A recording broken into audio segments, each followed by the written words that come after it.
TV9 big impact 8 Indira canteen reopen ಮಾಡಲಾಗಿದೆ. ಬಂದಾಗಿದ್ದಂತಹ Indira canteen ಇದೀಗ ಪುನರಾರಂಭ ಆಗಿದೆ. ಈ ಬಗ್ಗೆ TV9 ವಿಸ್ತೃತ ವರದಿ ಪ್ರಸಾರ ಮಾಡಿತ್ತು. ಆ ಬಳಿಕ ಬಂದಾಗಿದ್ದಂತಹ 8 ಇಂದಿರಾ ಕ್ಯಾಂಟೀನ್ ಅನ್ನ ರೀಓಪನ್ ಮಾಡಲಾಗಿದೆ. ಬಿಲ್ ಬಾಕಿ ಹಿನ್ನೆಲೆ ಗುತ್ತಿಗೆದಾರ ಕಂಪನಿಯಿಂದ ಬಂದ್ ಮಾಡಲಾಗಿತ್ತು. ಜನವರಿ 22ರಂದು ಇಂದಿರಾ ಕ್ಯಾಂಟೀನ್ ಬಂದಾಗಿತ್ತು. ಬಂದ್ ಕುರಿತು ವಿಸ್ತೃತವಾಗಿ TV9 ವರದಿಯನ್ನ ಬಿತ್ತರ ಮಾಡಿತ್ತು. TV9 ವರದಿ ಬೆನ್ನಲ್ಲೇ ಜಿಲ್ಲಾಡಳಿತಕ್ಕೆ ಸರ್ಕಾರ ಚಾಟಿ ಬೀಸಿದೆ. ಗುತ್ತಿಗೆದಾರ ಕಂಪನಿ ಜೊತೆ ಜಿಲ್ಲಾಡಳಿತ ಮಾತುಕತೆ ನಡೆಸಿದೆ. ಬಿಲ್ ಪಾವತಿ ಭರವಸೆಯ ಬಳಿಕ ಇದೀಗ ಗುತ್ತಿಗೆದಾರರು ಕ್ಯಾಂಟೀನ್ ಅನ್ನ ಪುನರ್ ಆರಂಭ ಮಾಡಿದ್ದಾರೆ.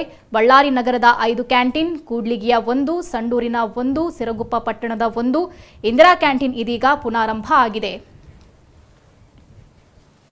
ನನಗೆ ಎಲ್ಲ ಉಪಯೋಗ ಆಗಬೇಕು ಅಂತ ನಮ್ಮ ಚಪ್ತಕ್ ಅವರು ಇವತ್ತಿಂದ ಓಪನ್ ಮಾಡಿದ್ದಾರೆ ಸರ್.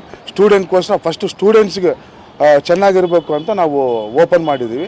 ಇದನ್ನು ಮಾಡಿದ TV9 ಅವ್ರಿಗೂ ಎಲ್ಲರಿಗೂ ನಾನು ಕೃತಜ್ಞತೆ ಹೇಳ್ಕೊಂತ ಈ 10-15 ದಿವಸದಲ್ಲಿ ಬಿಲ್ಲನ್ನು ಏನು ಪೆಂಡಿಂಗ್ ಇದೆ ಅದು ಎಷ್ಟು ಬೇಗ ಅಷ್ಟು ನಾವು ಬಿಲ್ಲನ್ಸ್ ನಿಮಗೆ ಸಬ್ಮಿಟ್ ಮಾಡ್ತೀವಂತ ಹೇಳಿದಾರಂತ ದುಡ್ಡನ್ನು.